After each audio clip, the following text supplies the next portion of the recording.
Vaşinqtonun Ukrayna münaqişəsinin həlli üzrə təqdim etdiyi sülh planında maddə 28-dən 22-yə endirilsə də, onun təsdiqlənəcəyini düşünmürəm. Fikrimcə, bu qədər ətraflı işlənmiş formatda belə saziş Ukraynanın əsas tələblərinə, xüsusilə də ərazi məsələsi ilə bağlı dəyişməz mövqelərinə cavab vermir. Ukraynalı hərbi siyasi ekspert Aleksandr Kovalenko bunu Today Press TV-yə açıqlamasında deyib. O bildirib ki, Ukrayna və Avropa tərəfindən edilən düzəlişlərdən sonra saziş Rusiya tərəfini qane etmir.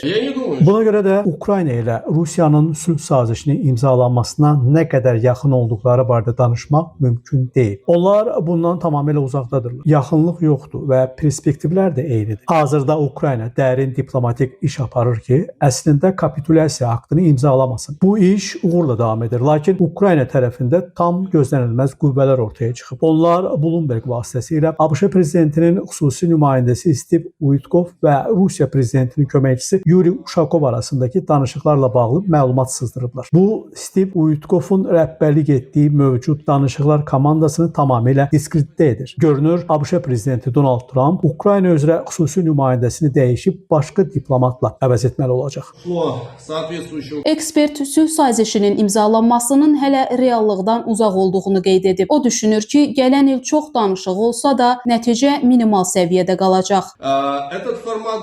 Digər tərəfdən obyektiv olmaq lazımdır. Sülh sazişləri mürəkkəb diplomatik prosesdir. Onlar bir anda və ya bir neçə gün ərzində imzalanmır. Bəzən aylarca davam edən müzakirələr və debatlar, bəzən isə illərlə uzanan proses tələb olunur. Ona görə də sülh sazişi bir anda əldə ediləcək bir şey deyil. Hər müharibə sülh sazişi ilə bitir.